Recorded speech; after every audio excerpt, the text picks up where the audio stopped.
ਭਾਵੇਂ ਉਹ ਆਸਟ੍ਰੇਲੀਆ 'ਚ ਹੋਣ, ਨਿਊਜ਼ੀਲੈਂਡ 'ਚ ਹੋਣ ਜਾਂ ਕੈਨੇਡਾ, ਅਮਰੀਕਾ, ਜਿੱਥੇ ਜਿੱਥੇ ਵੀ ਬੈਠੇ ਨੇ ਪੰਜਾਬੀ। ਮੁੱਦਾ ਬੇਅੰਤ ਕੌਰ ਦਾ, ਜਿਹਨੂੰ ਬੇਅੰਤ ਕੌਰ ਕੈਨੇਡਾ ਦੇ ਨਾਂ ਤੋਂ ਵੀ ਜਾਣਦੇ ਪਏ ਨੇ ਪੰਜਾਬੀ ਹੁਣ, ਜਾਂ ਲਵਪ੍ਰੀਤ ਦੀ ਵਾਈਫ ਦੇ ਬਾਰੇ ਤੋਂ ਵੀ ਜਾਣਦੇ ਪਏ ਨੇ, ਜਾਂ ਹੋਰ ਵੀ ਕਈ ਚੀਜ਼ਾਂ, ਕਈ ਤਰ੍ਹਾਂ ਦੇ ਉਹਨੂੰ ਟਾਈਟਲ, ਕਈ ਤਰ੍ਹਾਂ ਦੇ ਨਾਮ ਦੇ ਕੇ ਬੁਲਾ ਰਹੇ ਨੇ ਲੋਕ। ਕਮੈਂਟਾਂ ਦੇ ਵਿੱਚ ਬਹੁਤ ਮੰਦੀ ਭਾਸ਼ਾ ਯੂਜ਼ ਕਰ ਰਹੇ ਨੇ। ਹਰ ਇੱਕ ਬੰਦਾ ਹੀ ਇਹ ਸੋਚ ਰਿਹਾ ਕਿ ਉਹਨੂੰ ਕੁਛ ਕਹਿਣ ਦਾ ਫਰਜ਼ ਹੈ ਇਸ ਮਾਮਲੇ 'ਚ, ਉਹਨੂੰ ਕੁਛ ਨਾ ਕੁਛ ਕਹਿਣ ਦਾ ਉਹਦਾ ਬਣਦਾ ਹੈ।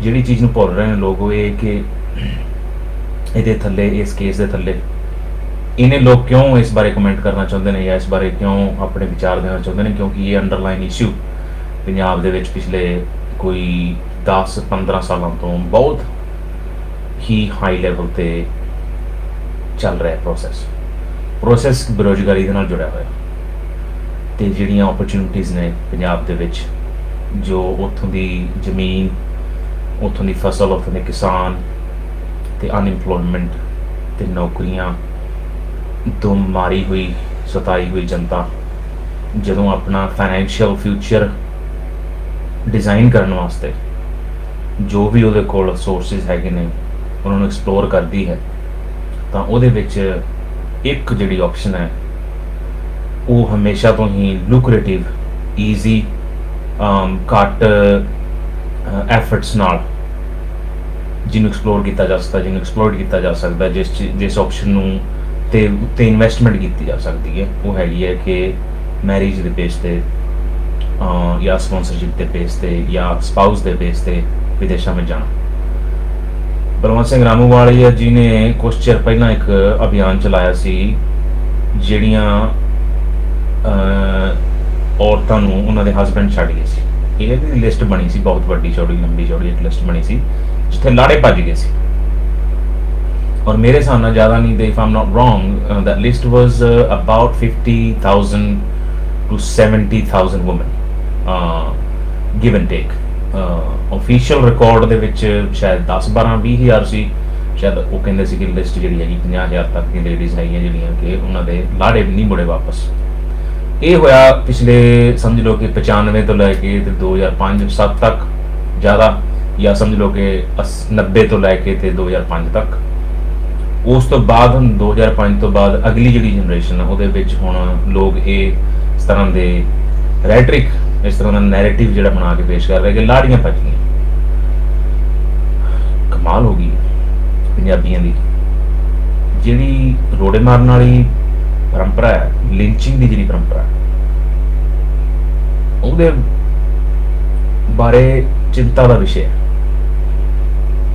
ਕਿ ਜਿੰਨੀ ਛੇਤੀ ਅਸੀਂ ਇੱਕ ਲਿੰਚ ਕਰਨਾ ਸ਼ੁਰੂ ਕਰਦੇ ਹਾਂ ਕਿਸੇ ਨੂੰ, ਭਾਵੇਂ ਕਿ ਉਹਦੇ ਨਾਲ ਅਸੀਂ ਸਾਰੇ ਰਿਲੇਟਿਡ ਉਸ ਮੁੱਦੇ ਦੇ ਨਾਲ, ਔਰ ਬਹੁਤ ਸਾਰੇ ਪਰਿਵਾਰ ਸਨ, ਘੱਟੋ ਘੱਟ ਹਰ ਇੱਕ ਨੂੰ ਕੋਈ ਨਾ ਕੋਈ ਇੱਕ ਪਰਿਵਾਰ ਜਾਣਦਾ ਜਿਸ ਵਿੱਚ ਇਹੋ ਜਿਹਾ ਇੱਕ ਜਾਂ ਦੋ ਕੇਸ ਹੈਗੇ ਜਿੱਥੇ ਕੁੜੀ ਜਿਹੜੀ ਹੈ ਉਸਨੇ ਆਇਲਟਸ ਕਰ ਲਿਆ ਅਤੇ ਉਹ ਵਿਦੇਸ਼ ਚਲੀ ਗਈ ਹੈ। ਉੱਥੋਂ ਉਹਦੀ ਫੀਸ ਜਿਹੜੀ ਹੈ ਉਹਦੇ ਸਹੁਰੇ ਘਰ ਨੇ ਭਰੀ ਹੈ। ਕਈ ਵਾਰੀ, ਬਹੁਤੀ ਵਾਰੀ ਮੈਰਿਜ ਕਰਾ ਕੇ ਕੁੜੀਆਂ ਗਈਆਂ ਨੇ, ਬਹੁਤੀ ਵਾਰੀ ਇੰਗੇਜਮੈਂਟ ਕਰਾ ਕੇ ਗਈਆਂ ਨੇ, ਬਹੁਤੀ ਵਾਰੀ ਹੋਰ ਵੀ ਕੰਟਰੈਕਟ ਜਾਂ ਸਮਝ ਲਓ ਕਿ ਕੁਛ ਅਰੇਂਜਮੈਂਟ ਜਾਂ ਕੁਛ ਵੀ ਕਰ ਰਿਹਾ। ਬੇਸਿਕਲੀ ਜਿਹੜੀ ਟਿਪੀਕਲ ਪ੍ਰੋਫਾਈਲ ਹੈ ਉਹਦੀ, ਉਸ ਪਰਿਵਾਰ ਦੀ, ਉਹਦੇ 'ਚ ਹੁੰਦਾ ਕਿ ਕੁੜੀ ਦੇ ਮਾਪਿਆਂ ਕੋਲ ਬਿਲਕੁਲ ਘੱਟ ਰਿਸੋਰਸਿਸ ਹੁੰਦੇ, ਸਾਧਨ ਵਿਹੀਨ ਜਿਹੜੇ ਘਰ ਨੇ ਉਹ ਨੇ। ਇਹ ਮਸਾਂ ਹੀ ਔਖਾ ਸੌਖਾ ਹੋ ਕੇ ਕੁੜੀ ਨੂੰ ਉਹਨਾਂ ਨੇ 12ਵੀਂ ਕਰਾਈ, ਔਰ ਅੱਗੋਂ ਉਸ ਕੁੜੀ ਦਾ ਵੀ ਕੋਈ ਭਵਿੱਖ ਦਾ ਇੰਤਜ਼ਾਮ ਨਹੀਂ ਹੈਗਾ, ਇਸ ਤੋਂ ਇਲਾਵਾ ਕਿ ਕੋਈ ਉਹਨੂੰ ਪੈਸੇ ਲਾ ਕੇ ਸਪਾਂਸਰ ਕਰ ਦੇਵੇ ਤੇ ਉਹ ਬਾਹਰ ਚਲੀ ਜਾਵੇ ਤੇ ਉਹਦੀ ਜ਼ਿੰਦਗੀ ਅੱਗੋਂ ਸੁਧਰ ਜਾਵੇ। ਇਹ ਇੱਕ ਕੁੜੀ ਦਾ ਪਰਿਵਾਰ ਆਮ ਤੌਰ ਤੇ 3 ਜਾਂ 2-3 ਭੈਣ ਭਰਾਵਾਂ ਹੁੰਦੇ ਨੇ, ਤੇ ਉਹ ਬਾਪ ਜਿਹੜਾ ਹੁੰਦਾ ਉਹਦੇ ਕੋਲ ਲਿਮਿਟਿਡ ਰਿਸੋਰਸਿਸ ਹੁੰਦੇ ਆ, ਤੇ ਉਹਨਾਂ ਕੋਲ ਵੀ ਇਹ ਹੁੰਦੀ ਹੈ ਕਿ ਸਾਨੂੰ ਸਾਡੀ ਕੁੜੀ ਨੂੰ ਕੋਈ ਫਾਈਨੈਂਸ਼ਲੀ ਮਦਦ ਕਰੇ। ਦੂਸਰੇ ਪਾਸੇ ਜਿਹੜਾ ਹੈਗਾ ਪਰਿਵਾਰ ਮੁੰਡੇ ਦਾ, ਉਹਦੇ 'ਚ ਥੋੜ੍ਹੇ ਜਿਹੇ ਰਿਸੋਰਸਿਸ ਵੱਧ ਹੁੰਦੇ ਕੁੜੀ ਨਾਲੋਂ, ਬਹੁਤੇ ਤਾਂ ਜ਼ਿਆਦਾ ਨਹੀਂ, ਥੋੜ੍ਹੇ ਰਿਸੋਰਸਿਸ ਵੱਧ ਹੁੰਦੇ ਨੇ, ਥੋੜ੍ਹਾ ਜਿਹਾ ਐਕਸੈਸ ਹੁੰਦਾ ਹੈ ਜ਼ਮੀਨ ਨੂੰ ਜਾਂ ਪੈਸੇ ਨੂੰ, ਜਿੱਥੇ ਕਰਜ਼ਾ ਲਿਆ ਜਾ ਸਕਦਾ ਹੈ। ਉਹਨਾਂ ਦੀ ਕੀ ਆਪਸ਼ਨ ਹੁੰਦੀ ਕਿ ਮੁੰਡੇ ਕੋਲ ਆਇਲਟਸ ਨਹੀਂ ਪਾਸ ਹੁੰਦਾ ਪਿਆ, ਇਹ ਵੀ ਇੱਕ ਦੇ ਪਿੱਛੇ 30-40 ਸਾਲ ਦੀ ਹਿਸਟਰੀ ਹੈ ਕਿ ਪੰਜਾਬ ਦੇ ਵਿੱਚ ਜਿਹੜੇ ਮੁੰਡੇ ਨੇ ਜਾਂ ਆਪਣਾ ਪੰਜਾਬੀ ਲੋਕ ਨੇ ਉਹਨਾਂ ਕੋਲ ਇੰਗਲਿਸ਼ ਕਿਉਂ ਨਹੀਂ ਪਾਸ ਹੁੰਦੀ, ਇੰਗਲਿਸ਼ ਵਿੱਚ ਹੀ ਕਿਉਂ ਹਮੇਸ਼ਾ ਪ੍ਰੋਬਲਮ ਰਹਿੰਦੀ ਹੈ। 30-40 ਸਾਲ ਤੋਂ ਇਹ ਗੱਲ ਚੱਲਦੀ ਪਈ, ਇੰਗਲਿਸ਼ ਸਾਨੂੰ ਜਿਹੜੀ ਸਮਝ ਨਹੀਂ ਆਉਂਦੀ, ਭਾਸ਼ਾ ਸਮਝ ਨਹੀਂ ਆਉਂਦੀ, ਭਾਸ਼ਾ ਦੀ ਉਹ ਸਮਝ ਨਹੀਂ ਬਣਦੀ ਜਾਂ ਉਸ ਲੈਵਲ 'ਤੇ ਅਸੀਂ ਉਸ ਇੰਗਲਿਸ਼ ਤੋਂ ਨਾਲ ਕੰਫਰਟੇਬਲ ਨਹੀਂ ਹੋਏ ਜਿੰਨਾ ਅਸੀਂ ਬਾਕੀ ਚੀਜ਼ਾਂ ਨਾਲ ਕੰਫਰਟੇਬਲ ਹੋਏ। ਔਰ ਬਾਹਰ ਜਾਣ, ਇਹ ਵੀ ਇੱਕ ਅਜੀਬ ਚੀਜ਼ ਹੈ ਕਿ ਬਾਹਰ ਜਾਣ ਤੋਂ ਬਾਅਦ ਸਾਰੇ ਇੰਗਲਿਸ਼ ਬੋਲਦੇ, ਸਾਰੇ ਇੰਗਲਿਸ਼ ਲਿਖਦੇ ਆ, ਸਾਰੇ ਵਧੀਆ ਜੌਬਾਂ ਵੀ ਕਰਦੇ ਆ, ਕੰਮ ਵੀ ਕਰਦੇ ਆ, ਲੇਕਿਨ ਪੰਜਾਬ 'ਚ ਜਦੋਂ ਸ਼ੁਰੂ 'ਚ ਜਦੋਂ ਤੁਸੀਂ ਪੈਰ ਪੁੱਟਣਾ ਹੁੰਦਾ ਉਦੋਂ ਇੰਗਲਿਸ਼ ਦੇ ਵਿੱਚ ਸਾਨੂੰ ਪ੍ਰੋਬਲਮ ਆਉਂਦੀ। ਹੁਣ ਇਹ ਦੋ ਪਰਿਵਾਰਾਂ ਦੀ ਪ੍ਰੋਫਾਈਲ ਟਿਪੀਕਲ ਕਿ 5 ਕਿੱਲੇ 6 ਕਿੱਲੇ 7 ਕਿੱਲੇ ਮੁੰਡੇ ਕੋਲ ਹੋਣਗੇ, 10 ਵੀ ਹੋ ਸਕਦੇ, 20 ਵੀ ਹੋ ਸਕਦੇ, ਕਈਆਂ ਕੋਲ 50 ਵੀ ਹੋਣਗੇ। ਜ਼ਿਆਦਾਤਰ 10 20 15 ਕਿੱਲੇ ਵਾਲੇ ਜਿਹੜੇ ਮੁੰਡੇ ਨੇ ਉਹਨਾਂ ਨੂੰ ਲੱਗਦਾ ਇਹ ਆਪਸ਼ਨ ਸੌਖਾ। ਫਿਰ ਉਹ ਬਣਦਾ ਹੈ ਕੰਟਰੈਕਟ ਦਾ, ਜਿਹੜਾ ਵਿੱਚੋਂ ਕੋਈ ਰਿਸ਼ਤੇਦਾਰੀ ਹੁੰਦਾ ਆਪਣਾ ਜਿਹੜਾ ਰਿਸ਼ਤਾ ਕਰਾਉਂਦਾ, ਔਰ ਉਹ ਰਿਸ਼ਤੇ ਦੇ ਵਿੱਚ ਆਮ ਤੌਰ 'ਤੇ ਕੁੜੀਆਂ ਬਹੁਤ ਹੀ ਯੰਗ ਹੁੰਦੀਆਂ। ਮੈਂ ਜਿਹੜੀਆਂ ਵੇਖੀਆਂ ਜ਼ਿਆਦਾ ਪ੍ਰੋਬਲਮ ਜਿਹੜੀ ਆ ਰਹੀ ਹੈ, ਕੁੜੀਆਂ 17 18 19 18 17 16 17 ਸਾਲ 12ਵੀਂ ਪਾਸ ਕਰਦੇ ਹੀ। ਤੁਸੀਂ ਵੇਖੋ ਕਿ 12ਵੀਂ ਦਾ ਬੱਚਾ ਜਿਹੜਾ 12ਵੀਂ 'ਚ ਪੜ੍ਹਦਾ ਪਿਆ, ਉਹਨੂੰ ਕਿੰਨੀ ਕੁ ਸਮਝ ਹੁੰਦੀ ਹੈ ਸਮਾਜ ਬਾਰੇ ਕਿ ਮੈਰਿਜ ਕੀ ਚੀਜ਼ ਹੈ, ਰਿਲੇਸ਼ਨਸ਼ਿਪ ਕੀ ਚੀਜ਼ ਹੈ, ਰਿਸ਼ਤੇ ਕੀ ਚੀਜ਼ ਨੇ। ਅਜੇ ਤੱਕ ਤਾਂ ਖੇਡਣ ਖਾਣ ਦੀ ਉਮਰ 'ਚੋਂ ਨਿਕਲਿਆ ਬੱਚਾ, ਉਹਨੂੰ ਤੁਸੀਂ ਤੁਰੰਤ ਮੈਰਿਜ ਦੇ ਪ੍ਰੋਸੈਸ ਦੇ ਵਿੱਚ ਪਾਤਾ। ਉਸ ਤੋਂ ਬਾਅਦ ਉਹ ਜਿਵੇਂ ਜਿਵੇਂ ਉਹਨੂੰ ਕਹੀ ਗਿਆ ਤੁਸੀਂ ਉਵੇਂ ਕਰ ਰਿਹਾ ਬੱਚਾ। ਹੁਣ ਇਹ ਬੇਅੰਤ ਕੌਰ ਦੀ ਵੀ ਜਿਹੜੀ ਗੱਲ ਹੈ, ਇਹਦੇ 'ਚ ਉਹਨੂੰ ਕਿੰਨੀ ਕੁ ਸਮਝ ਹੋਊਗੀ ਕਿ ਕੀ ਹੋਇਆ। ਇਹਦੀ ਮਾਨਸਿਕ side, social side, physical side, financial side ਤੇ ਜਿਹੜੀ ਪੋਲੀਟੀਕਲ ਸਾਈਡ ਹੈ, ਪੰਜੇ ਡਾਇਮੈਂਸ਼ਨ ਵੇਖ ਕੇ ਤੁਸੀਂ ਚੱਲੋ ਕਿ ਉਹਨੂੰ ਕਿੰਨੀ ਕੁ ਸਮਝ ਹੈ ਸਾਰੀ ਚੀਜ਼ ਬਾਰੇ। ਹੁਣ ਵੀ ਜੋ ਹੋ ਰਿਹਾ ਟਰਾਮਾ ਇਜ਼ ਕੰਟੀਨਿਊਇੰਗ, ਉਸ ਪਰਿਵਾਰ ਤੇ ਵੀ ਤੇ ਉਸ ਕੁੜੀ ਤੇ ਵੀ ਟਰਾਮਾ ਜਿਹੜਾ ਚੱਲਦਾ ਪਿਆ। 20 ਸਾਲ ਦੀ ਕੁੜੀ ਹੈ, ਹਸਬੈਂਡ ਦੀ ਉਹਦੀ ਡੈਥ ਹੋ ਗਈ, ਠੀਕ ਹੈ ਜੀ। ਸਹੁਰਾ ਪਰਿਵਾਰ ਬਿਆਨ, ਮੀਡੀਆ ਸਾਰਾ ਕੁਝ ਕਰਦਾ ਪਿਆ ਕਿ ਸਾਡੇ ਨਾਲ ਧੋਖਾ ਹੋ ਗਿਆ, 27 ਲੱਖ ਕਰੀ ਜਾਂਦਾ। ਤੇ 27 ਲੱਖ ਕਰਨ ਤੋਂ ਪਹਿਲਾਂ ਉਹਨਾਂ ਨੇ ਕੁੜੀ ਬਾਰੇ ਕੀ ਸੋਚਿਆ? ਉਹਨਾਂ ਦੀ ਨਹੁੰ ਹੈ, ਇੱਕਦਮ ਐਕੂਜ਼ੇਸ਼ਨ, ਇੱਕਦਮ ਇਲਜ਼ਾਮ ਲਾਉਣ ਤੋਂ ਬਾਅਦ ਉਸ ਕੁੜੀ ਦੇ ਬਾਰੇ, ਉਸ ਮਾਨਸਿਕ ਸਥਿਤੀ ਬਾਰੇ, ਉਹ ਕਿਤੇ ਇਕੱਲੀ ਬੈਠੀ ਹੈ, ਕਿਸੇ ਕੋਲ ਨਹੀਂ ਹੈਗਾ, ਉਹਨਾਂ ਨੇ ਕੀ ਸੋਚਿਆ? ਤੇ ਦੂਸਰੇ ਬੰਨੇ ਜਿਹੜੇ ਮੁੰਡੇ ਵਾਲੇ ਪਰਿਵਾਰ ਨੇ ਕੁੜੀ ਵਾਲੇ ਪਰਿਵਾਰ ਬਾਰੇ ਕੀ ਸੋਚਿਆ? ਜਿਨ੍ਹਾਂ ਦੀ ਲੜਕੀ ਹੈ, ਬਾਹਰ ਗਈ ਹੈ, ਤੁਹਾਡੀ ਨਹੁੰ ਹੈ, ਉਹਨਾਂ ਦੀ ਬੱਚੀ ਹੈ। ਤੇ ਮਤਲਬ ਇਹਦੇ ਵਿੱਚ ਕਮਿਊਨਿਟੀ ਜਾਂ ਸੋਸ਼ਲ ਸਾਇੰਸ ਵਾਲੀ ਕਿਹੜੀ ਗੱਲ ਹੈ ਕਿ 27 ਲੱਖ ਕਰੀ ਜਾਂਦੇ। ਮੰਨ ਲਓ ਤੁਹਾਨੂੰ ਉਹ 27 ਲੱਖ ਰੁਪਏ ਵਾਪਸ ਦੇ ਦਿੰਦੇ ਆ, ਤੇ ਕੀ ਤੁਹਾਡਾ ਘਰ ਭਰਦਾ ਹੈ ਜਾਂ ਕੀ ਇਹ ਨਿਆਂ ਹੈਗਾ ਕਿਸੇ ਨੂੰ? ਜਾਂ ਉਹ ਕੁੜੀ ਡਿਪੋਰਟ ਹੋ ਜਾਂਦੀ, ਜਿਹੜਾ ਕਿ ਬਹੁਤ ਸਟਰੋਂਗ ਨੈਰੇਟਿਵ ਚੱਲ ਰਿਹਾ ਥੱਲੇ ਕਿ ਕੁੜੀ ਨੂੰ ਡਿਪੋਰਟ ਕਰੋ। ਕੁੜੀ ਨੂੰ ਡਿਪੋਰਟ ਕਰ ਲਓ, ਉਹਦਾ ਕਸੂਰ ਕੀ ਹੈ? ਕੁੜੀ ਦਾ 16-17 ਸਾਲ ਦੀ ਕੁੜੀ ਤੁਸੀਂ ਵਿਆਹ ਕਰਕੇ ਉਹਨੂੰ ਇੱਕ ਕੰਟਰੈਕਟ 'ਚ ਪਾ ਕੇ ਬਾਹਰ ਭੇਜ ਦਿੱਤਾ ਹੈ, ਉੱਥੇ ਪੜ੍ਹ ਲਿਖ ਗਈ ਹੈ, ਅਜੇ ਤੱਕ ਉਹਨੇ ਕੋਈ ਡਿਸੀਜਨ ਇੱਦਾਂ ਦਾ ਨਹੀਂ ਲਿਆ ਜਿਹਦੇ ਕਰਕੇ ਕੋਈ ਸੋਲਿਡ ਪ੍ਰੂਫ ਹੋਵੇ ਕਿ ਉਹਨੇ ਬਹੁਤ ਵੱਡਾ ਕੋਈ ਗੁਨਾਹ ਕੀਤਾ। ਹਾਂ, ਇੱਦਾਂ ਦੇ ਜਿਹੜੇ ਰੂਮਰਸ ਨੇ ਜਾਂ ਜਿਹੜੀਆਂ ਐਲੀਗੇਸ਼ਨਸ ਨੇ, ਉਹ ਤਾਂ ਵਿਆਹੇ ਬਰੇ ਬੁੱਢੇ ਬਜ਼ੁਰਗ ਜਿਹੜੇ ਬੱਚੇ, ਮਾਂ ਬੱਚੇ, ਬਾਲ ਬੱਚਿਆਂ ਵਾਲੇ ਲੋਕ ਨੇ, ਉਹਨਾਂ ਦੇ ਵੀ ਐਲੀਗੇਸ਼ਨ ਲੱਗ ਰਹੇ ਨੇ ਇੱਦਾਂ ਦੇ ਕੈਨੇਡਾ ਦੇ ਵਿੱਚ। ਜਿਹੜੇ ਕੁੜੀ ਬਾਰੇ ਐਲੀਗੇਸ਼ਨ ਲੱਗ ਰਹੇ ਨੇ ਜਾਂ ਲੱਛਣ ਲੱਗ ਰਹੇ ਨੇ, ਲਾਂਛਣ ਕਹਿੰਦੇ ਜਿਹਨੂੰ ਹਿੰਦੀ ਪੰਜਾਬੀ 'ਚ, ਜਿਹੜੇ ਉੱਤੇ ਐਕਿਊਜ਼ੇਸ਼ਨ ਲੱਗ ਰਹੇ ਨੇ, ਉਹ ਤਾਂ ਆਪਣਾ ਕੈਨੇਡਾ ਦੇ ਵਿੱਚ ਕਿਸੇ ਵੀ ਪੰਜਾਬੀ ਪਰਿਵਾਰ ਨੂੰ ਜਾ ਕੇ ਪੁੱਛ ਲਓ, ਉਹਨਾਂ ਸਾਰਿਆਂ ਦੇ ਵਿੱਚ ਪ੍ਰੋਬਲਮ ਚੱਲਦੀਆਂ ਪਈਆਂ। ਸੋ ਇੱਕ ਪਰਿਵਾਰਕ ਜਿਹੜਾ ਡਿਸਪਿਊਟ ਹੈ, ਡੋਮੈਸਟਿਕ ਡਿਸਪਿਊਟ ਹੈ, ਡੋਮੈਸਟਿਕ ਡਿਸਪਿਊਟ ਦੇ ਵਿੱਚੋਂ ਤੁਸੀਂ ਉਹਨੂੰ ਇੱਕ ਸਿਰਫ 27 ਲੱਖ ਰੁਪਈਆ, ਜਿਹੜਾ 27 ਲੱਖ ਰੁਪਏ ਦਾ ਮੁੱਦਾ ਬਣਾ ਕੇ ਖੜਾ ਕਰਤਾ। ਹੁਣ ਇਹ ਉਹ ਇੱਕ ਹੋਰ ਪਾਸੇ ਗੱਲ ਤੁਰ ਪਈ। ਇਹਦੇ ਮੁੱਦੇ ਜਿਹੜੇ ਨੇ ਉਹਨਾਂ ਦੀ ਰੂਟਸ ਵਿੱਚ ਕੋਈ ਨਹੀਂ ਜਾ ਰਿਹਾ। ਇਹ ਕਿਉਂ ਹੋ ਰਿਹਾ? ਬੇਸਿਕਲੀ ਇਹ ਇਕਨੋਮਿਕ ਪ੍ਰੋਬਲਮ ਹੈ, ਕੁੜੀ ਵੱਲੋਂ ਵੀ, ਕੁੜੀ ਦੇ ਪਰਿਵਾਰ ਵਿੱਚ ਵੀ ਇਕਨੋਮਿਕ ਪ੍ਰੋਬਲਮ ਹੈ, ਔਰ ਉਹਦੀਆਂ ਜਿਹੜੀਆਂ ਅੱਗੋਂ ਆਰਥਿਕ ਜ਼ਰੂਰਤਾਂ ਨੇ ਆਉਣ ਵਾਲੀ ਭਵਿੱਖ ਦੀਆਂ, ਉਦੋਂ ਵੇਖ ਕੇ ਮੱਦੇ ਨਜ਼ਰ ਰੱਖ ਕੇ ਲੋਕ ਇਹ ਅੱਕ ਚੱਪਦੇ ਪਏ ਆ। ਨਹੀਂ ਤਾਂ ਕੌਣ ਆ ਸਿਆਣਾ ਪਿਓ ਜਿਹੜਾ ਆਪਣੀ 16-17 ਸਾਲ ਦੀ ਕੁੜੀ ਨੂੰ ਕਹੂਗਾ ਵੀ ਤੂੰ ਵਿਆਹ ਕਰਾ ਲਾ? ਦੂਸਰੇ ਬੰਨੇ ਮੁੰਡੇ ਵਾਲੇ ਬੰਨੇ ਵੀ ਕੋਈ ਦਿਸਦਾ ਨਹੀਂ ਪਿਆ, ਅੱਗੋਂ ਨਮੋਸ਼ੀ ਹੈ, ਅੰਧਕਾਰ ਹੈ, ਹਨੇਰਾ ਹੈ, ਤੇ ਉਸ ਹਨੇਰੇ ਵਿੱਚੋਂ ਲੋਕ ਨਿਕਲਣਾ ਚਾਹੁੰਦੇ ਨੇ। ਔਰ ਉਹ ਜਿਵੇਂ ਸਮਝ ਲਓ ਕਿ ਇੱਕ ਟਿਕਟ ਉਹ ਭਾਲਦੇ ਨੇ, ਹਰ ਕੋਈ ਬੰਦਾ ਇਸ ਟਾਈਮ ਪੰਜਾਬ ਦੇ ਵਿੱਚ ਇੱਕ ਟਿਕਟ ਭਾਲ ਰਿਹਾ।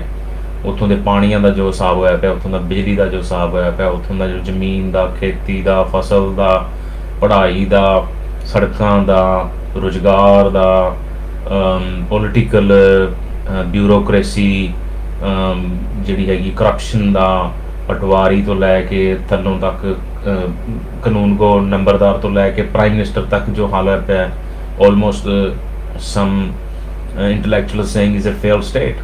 ਸੋ ਉੱਥੋਂ ਨਿਕਲਣ ਵਾਸਤੇ ਲੋਕ ਹੱਥ ਪੈਰ ਮਾਰ ਰਹੇ ਆ, ਅਤੇ ਜੋ ਵੀ ਉਹਨਾਂ ਨੂੰ ਭਾਲਦਾ, ਜੋ ਵੀ ਉਹਨਾਂ ਨੂੰ ਲੱਗਦਾ ਉਹ ਕਰਦੇ ਪਏ। ਉਹਦੇ ਵਿੱਚ ਇਹ ਪ੍ਰੋਬਲਮ ਵੀ ਆਉਂਦੀ ਹੈ। ਲੇਕਿਨ ਮੈਂ ਜਿਹੜੀ ਤੁਹਾਨੂੰ ਗੱਲ ਇਹ ਕਹਿਣਾ ਚਾਹੁੰਦਾ ਸੀ ਕਿ ਕੁੜੀ ਦਾ ਵੀ ਖਿਆਲ ਰੱਖਣਾ ਹਰ ਇੱਕ ਜਾਗਰੂਕ ਬੰਦੇ ਦਾ ਫਰਜ਼ ਹੁੰਦਾ, ਔਰ ਹਰ ਇੱਕ ਬੀਬੀ ਦਾ ਫਰਜ਼ ਹੁੰਦਾ ਕਿ ਉਸ ਨੂੰ ਮਾਨਸਿਕ ਤੌਰ 'ਤੇ ਜਿਹੜੀ ਪ੍ਰਤਾੜਨਾ ਜਾਂ ਜਿਹੜੀ ਟਰੋਮਾ ਦਿੱਤਾ ਜਾ ਰਿਹਾ ਹੈ, ਜਿਹੜਾ ਉਹਨੂੰ ਜਿਹੜੀ ਉਹ ਤੰਗ ਹੋ ਰਹੀ ਹੈ, ਉਹਦੇ ਬਾਰੇ ਅਸੀਂ ਸਮਾਜਿਕ ਤੌਰ 'ਤੇ ਜ਼ਿੰਮੇਵਾਰ ਹਾਂ ਸਾਰੇ ਜਣੇ। ਉਹਨੂੰ ਡਿਪੋਰਟ ਕਰਾਉਣ ਬਾਰੇ, ਜਾਂ ਉਹਨੂੰ ਬਾਰ-ਬਾਰ ਇੰਟਰਵਿਊ ਲੈਣ ਬਾਰੇ, ਜਾਂ ਉਹਦੀ ਪ੍ਰਾਈਵੇਸੀ ਨੂੰ ਰਿਸਪੈਕਟ ਨਾ ਕਰਨਾ ਵੀ ਸਾਡੇ ਆਪਣੇ ਦਿਵਾਲੀਆ ਹੋਣ ਦਾ ਇੱਕ ਸਾਈਨ ਹੈ ਕਿ ਅਸੀਂ ਉਹਨੂੰ ਕਿਸ ਤਰੀਕੇ ਨਾਲ ਜ਼ਿਆਦਾ ਤੋਂ ਜ਼ਿਆਦਾ ਜਾਣਨਾ ਚਾਹੁੰਦੇ ਹਾਂ, ਜ਼ਿਆਦਾ ਤੋਂ ਜ਼ਿਆਦਾ ਭੰਡਣਾ ਚਾਹੁੰਦੇ ਹਾਂ, ਜ਼ਿਆਦਾ ਤੋਂ ਜ਼ਿਆਦਾ ਉਹਦੀ ਬੇਇੱਜ਼ਤੀ ਕਰਨਾ ਚਾਹੁੰਦੇ ਹਾਂ। ਹਰ ਬੰਦਾ ਹੀ ਆਪਣਾ ਗੁੱਸਾ ਕੱਢ ਰਿਹਾ ਉੱਤੇ ਕਿ ਹੁਣ ਇੱਕ ਮੁੱਦਾ ਮਿਲ ਗਿਆ, ਇਹਨੂੰ ਇੰਗਲਿਸ਼ ਕਹਿੰਦੇ ਕਿ ਪਿਨਾਟਾ ਮਿਲ ਗਿਆ, ਇਹਨੂੰ ਜਿੰਨਾ ਤੁਸੀਂ ਭੰਨਣਾ ਭੰਨੋ। ਉਹ ਬੇਅੰਤ ਕੌਰ, ਉਹਦੀ 20 ਸਾਲ ਦੀ ਉਮਰ ਆ, ਉਹਦਾ ਹਸਬੈਂਡ ਦੀ ਡੈਥ ਹੋ ਗਈ। ਹੁਣ ਅੱਗੇ ਉਹਦੇ ਕੋਲ ਕੀ ਫਿਊਚਰ ਦੇ ਵਿੱਚ ਕਿ ਉਹ ਸਾਰੀ ਉਮਰ ਜਿਹੜੀ ਹੈਗੀ ਆ ਇਵੇਂ ਰਹੂਗੀ, ਜਾਂ ਉਹਨੂੰ ਅਗਲੇ ਜਿਹੜੇ ਨਵੇਂ ਕੋਈ ਅਸਾਰ ਬਣਦੇ ਨੇ ਉਹਨੂੰ ਉਹਦਾ ਮੁੜ ਵਸੇਵਾਂ ਜਿਹੜਾ ਕਰਾਉਣਾ ਹੈ, ਰੀਹੈਬਿਲਿਟੇਸ਼ਨ ਕਰਾਉਣੀ ਹੈ, ਉਹਦੀ ਦੇਖ ਰੇਖ ਕਰਨੀ ਹੈ, ਇੰਡੀਆ 'ਚ ਹੋਵੇ ਜਾਂ ਭਾਵੇਂ ਕੈਨੇਡਾ 'ਚ ਹੋਵੇ, ਦੇਸ਼ ਦਾ ਕੋਈ ਮਤਲਬ ਨਹੀਂ ਵੀ ਉਹਦੇ ਬਾਰੇ ਸਾਡੀ ਸੁਸਾਇਟੀ ਦਾ ਕੀ ਪਲਾਨ ਹੈ। ਪਰਿਵਾਰ ਦੀ ਰੀਹੈਬਿਲਿਟੇਸ਼ਨ, ਸਹੁਰੇ ਦੋਵਾਂ ਪਰਿਵਾਰਾਂ, ਤੇ ਜਿਹੜੀ ਕੁੜੀ ਦੀ ਰੀਹੈਬਿਲਿਟੇਸ਼ਨ। ਮੁੰਡਾ ਚਲਾ ਗਿਆ, ਉਹ ਵਾਪਸ ਨਹੀਂ ਆ ਸਕਦਾ। ਹਰ ਘਰ 'ਚ ਬਹੁਤ ਸਾਰੇ ਮੁੰਡੇ ਹੋਰ ਵੀ ਕਈ ਕਾਰਨਾਂ ਕਰਕੇ ਚਲੇ ਗਏ ਹੋਣੇ ਨੇ, ਕੁੜੀਆਂ ਵੀ ਚਲੀਆਂ ਗਈਆਂ ਹੋਣੀਆਂ ਨੇ, ਸਟੂਡੈਂਟ ਵੀ ਸੁਸਾਈਡ ਕਰ ਰਹੇ ਨੇ, ਟੀਚਰ ਵੀ ਸੁਸਾਈਡ ਕਰ ਰਹੇ ਨੇ, ਔਰ ਵੱਡੇ ਵੱਡੇ ਅਫਸਰ ਸੁਸਾਈਡ ਕਰਦੇ ਪਏ ਨੇ। We are going through a tough time, ਅਤੇ ਸਾਨੂੰ ਸਾਰਿਆਂ ਨੂੰ ਇੱਕ ਜ਼ਿੰਮੇਵਾਰੀ ਬਣਦੀ ਹੈ ਕਿ ਲਿੰਚਿੰਗ ਜਿਹੜੀ ਹੈਗੀ ਹੈ, ਮੌਬ ਲਿੰਚਿੰਗ ਨਾ ਕਰੋ। ਕੱਲ੍ਹ ਨੂੰ ਤੁਹਾਡਾ ਵੀ ਕੁਛ ਨਾ ਕੁਛ ਸਾਹਮਣੇ ਆ ਜਾਊਗਾ, ਫਿਰ ਤੁਸੀਂ ਲੋਕਾਂ ਨੂੰ ਕਹੋਗੇ ਸਾਡੀਆਂ ਵੀਡੀਓ ਕਿਉਂ ਪਾਤੀਆਂ, ਸਾਡਾ ਕੁਛ ਕਰਤਾ। ਅਤੇ ਇਸ ਕਰਕੇ ਕੁਛ ਲੋਕ ਵਿੱਚੋਂ ਸਿਆਣੀ ਗੱਲਾਂ ਵੀ ਕਰਦੇ ਪਏ ਨੇ, ਇਹ ਨਹੀਂ ਕਿ ਸਾਰੇ ਹੀ ਜਿਹੜੇ ਉਹ ਮਤਲਬ ਮਾੜਾ ਬੋਲਦੇ ਪਏ ਨੇ। ਲੇਕਿਨ ਉਸ ਕੁੜੀ ਨੂੰ ਵੱਟੇ ਨਾ ਮਾਰੋ, ਉਹਨੂੰ ਇੱਕ ਜਿਵੇਂ ਕਈ ਦੇਸ਼ਾਂ ਦੇ ਵਿੱਚ ਲੋਕਾਂ ਨੂੰ ਚੁਰਾਏ 'ਚ ਖਿਲਾਰ ਕੇ ਵੱਟੇ ਮਾਰਦੇ ਨੇ, ਇਵੇਂ ਨਾ ਮਾਰੋ, ਚੁਰਾਏ 'ਚ ਨਾ ਖਿਲਾਰੋ ਉਹਨੂੰ। ਇਹ ਵੇਖੋ ਕਿ ਹੁਣ ਇਹਦੇ 'ਚ ਜਿੰਨਾ ਨੁਕਸਾਨ ਹੋ ਚੁੱਕਾ ਹੈ, ਉਹ ਨੁਕਸਾਨ ਨੂੰ ਰੋਕਣਾ ਕਿਵੇਂ। ਇਹੀ ਸਿਆਣੇ ਬੰਦੇ ਦਾ ਫਰਜ਼ ਹੁੰਦਾ, ਸਿਆਣੀ ਸੋਚ ਦਾ ਹੀ ਫਰਜ਼ ਹੁੰਦਾ ਕਿ ਜਿਹੜਾ ਨੁਕਸਾਨ ਹੋ ਚੁੱਕਾ ਹੈ ਉਹਨੂੰ ਆਪਾਂ ਹੋਰ ਵਧਣ ਤੋਂ ਕਿਵੇਂ ਰੋਕਣਾ। ਔਰ ਇਸ ਬਾਰੇ ਜਿਹੜੀਆਂ ਕਮਿਊਨਿਟੀਜ਼ ਨੇ, ਕਮਿਊਨਿਟੀਜ਼ ਆਰਗੇਨਾਈਜੇਸ਼ਨਸ ਨੇ ਜਿਹੜੀਆਂ ਫੰਡ ਇਕੱਠੇ ਕਰਦੀਆਂ ਨੇ, ਔਰ ਬਹੁਤ ਵਾਰੀ ਉਹਨਾਂ ਕਮਿਊਨਿਟੀ ਆਰਗੇਨਾਈਜੇਸ਼ਨਾਂ ਨੇ ਮਦਦ ਵੀ ਕੀਤੀ ਹੈ ਬਹੁਤ ਸਾਰੇ ਲੋਕਾਂ ਦੀ। ਉਹਨਾਂ ਦੇ ਵਿੱਚ ਵੀ ਕਮੇਟੀਆਂ ਬਣੀਆਂ ਹੋਣੀਆਂ ਚਾਹੀਦੀਆਂ ਨੇ, ਲੋਕਲ ਕਮੇਟੀਆਂ, ਜਿਹੜੇ ਇਹੋ ਜਿਹੇ ਮੁੱਦੇ ਸਟੂਡੈਂਟਸ ਨਾਲ ਰਿਲੇਟਿਡ ਜਾਂ ਜਿਹੜੇ ਅਸਥਾਈ ਨਾਗਰਿਕ ਨੇ ਉਹਨਾਂ ਨਾਲ ਰਿਲੇਟਿਡ ਮੁੱਦਿਆਂ ਦੇ ਉੱਤੇ, ਜਿਹੜੇ ਡੋਮੈਸਟਿਕ ਡਿਸਪਿਊਟ ਜਾਂ ਡੋਮੈਸਟਿਕ ਵਾਇਲੈਂਸ ਦੇ ਮੁੱਦੇ ਹੈਗੇ ਨੇ, ਉਹਨਾਂ ਦੇ ਉੱਤੇ ਵੀ ਉਹ ਸਿਰਫ ਧਨ ਨਾਲ ਨਹੀਂ ਤਾਂ ਅਤੇ ਮਨ ਨਾਲ ਵੀ ਕੰਮ ਕਰਨ। ਹੁਣ ਕੀ ਆਮ ਤੌਰ 'ਤੇ ਕੀ ਹੁੰਦਾ ਕਿ ਜ਼ਿਆਦਾਤਰ ਜਦੋਂ ਕਿਸੇ ਬੰਦੇ ਦੀ ਕੋਈ ਟ੍ਰੈਜਡੀ ਹੋ ਜਾਂਦੀ ਹੈ ਜਾਂ ਕੋਈ ਉਹਨੂੰ ਸਿੱਖ ਹੋ ਜਾਂਦਾ ਜਾਂ ਕੁਛ, ਤਾਂ ਆਪਾਂ ਪੈਸੇ ਦੇ ਕੇ ਆਪਣਾ ਰਾਹ ਪੈਂਦੇ ਹਾਂ। ਪੈਸੇ ਤਾਂ ਨਹੀਂ, ਹੁਣ ਆਪਣੀ ਕਮਿਊਨਿਟੀ ਨੂੰ ਲੋਕਾਂ ਦੀ ਲੋੜ ਹੈ ਜਿਹੜੇ ਅੱਗੇ ਆ ਕੇ ਉਹਨੂੰ ਸੰਭਾਲਣ। ਅਤੇ ਜਿਹੜਾ ਸੋਸ਼ਲ ਮੀਡੀਆ ਦੇ ਉੱਤੇ ਇੱਕਦਮ ਲਿੰਚਿੰਗ ਸ਼ੁਰੂ ਹੋ ਜਾਂਦੀ ਹੈ, ਇਹਦੇ ਬਾਰੇ ਵੀ ਇੱਕ ਪਾਲਿਸੀ ਬਣਨੀ ਚਾਹੀਦੀ ਹੈ ਕਿ ਤੁਸੀਂ ਇਸ ਬਾਰੇ rather than getting views and likes and TRP and whatever that is, ਉਹਨੂੰ ਇੱਕ ਸਮਾਜਿਕ ਮੁੱਦਾ ਸਮਝ ਕੇ ਗੱਲ ਕਰੋ, ਉਹਨੂੰ ਇੱਕ ਇੰਡੀਵਿਜੂਅਲ ਸਮਝ ਕੇ ਨਾ ਗੱਲ ਕਰੋ।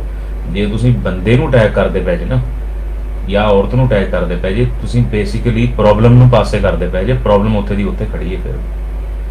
So let's separate the problem from the person. ਜਿਹੜੀ ਕੁੜੀ ਨਾਲ ਸਾਨੂੰ ਜ਼ਿਆਦਾ ਦਿੱਕਤ ਹੈ, ਉਹ ਦਿੱਕਤ ਸਾਨੂੰ ਪ੍ਰੋਬਲਮ ਨਾਲ ਹੈ, ਕੁੜੀ ਨਾਲ ਨਹੀਂ ਹੈ। ਉਹ ਤਾਂ ਕਰੈਕਟਰ ਬਣ ਗਿਆ ਇੱਕ, ਉਹ ਤਾਂ ਕਰੈਕਟਰ ਹੈ ਸਾਨੂੰ, ਜਿਸ ਨਾਲ ਅਸੀਂ ਜਿਸ ਦੇ ਥਰੂ ਅਸੀਂ ਇਸ ਸਾਰੇ ਪ੍ਰੋਗਰਾਮ ਨੂੰ ਵੇਖਿਆ। ਸੋ ਕਰੈਕਟਰ ਨਾਲ ਹੇਟ ਨਾ ਕਰੋ, ਸਟੋਰੀ ਨਾਲ, ਨੈਰੇਟਿਵ ਨਾਲ ਹੇਟ ਕਰੋ। ਔਰ ਹੇਟ ਵੀ ਕਿਉਂ ਕਰਨੀ ਹੈ, ਉਹਦਾ ਹੱਲ ਲੱਭਣ ਦੀ ਕੋਸ਼ਿਸ਼ ਕਰੋ ਕਿ ਇਹਦਾ ਸੋਲੂਸ਼ਨ ਕੀ ਹੋ ਸਕਦਾ। ਬਾਕੀ ਇਹਨੂੰ ਤਾਂ ਤੁਸੀਂ ਲੱਸੀ ਤਰ੍ਹਾਂ ਜਿੰਨਾ ਮਰਜ਼ੀ ਵਧਾ ਲਓ, ਅੱਜ ਇਹ ਮੁੱਦਾ ਹੈ, ਕੱਲ੍ਹ ਉਹ ਮੁੱਦਾ ਹੈ। ਔਰ ਆਪਣੀਆਂ ਸਰਕਾਰਾਂ ਦਾ, ਆਪਣੇ ਪੋਲੀਟੀਕਲ ਲੀਡਰਸ ਦਾ ਤਾਂ ਇਹੀ ਕੰਮ ਹੈ ਕਿ ਇਹਨਾਂ ਨੂੰ ਕੋਈ ਨਾ ਕੋਈ ਮੁੱਦਾ ਜਿਹੜਾ ਹੈਗਾ ਉਹ ਦੇ ਕੇ ਭੜਕਾਈ ਛੱਡੋ। ਸੋ ਇਹਦੇ 'ਚ ਜਿਹੜੀ ਪ੍ਰੋਬਲਮ ਹੈ ਉਹਨੂੰ ਪਰਸਨ ਤੋਂ ਸੈਪਰੇਟ ਕਰਕੇ ਅਤੇ ਫਿਰ ਵੇਖੋ ਧਿਆਨ ਨਾਲ ਕਿ ਜੇ ਤੁਹਾਡੀ ਬੱਚੀ ਹੋਵੇ ਉਹ ਇਸ ਪ੍ਰੋਸੈਸ 'ਚੋਂ ਲੰਘੀ ਹੋਵੇ, ਅਤੇ ਫਿਰ ਤੁਸੀਂ ਕੀ ਮਹਿਸੂਸ ਕਰੋਗੇ ਜੇ ਤੁਹਾਡਾ ਸੋਸ਼ਲ ਮੀਡੀਆ ਦਾ ਜਲੂਸ ਨਿਕਲੇ।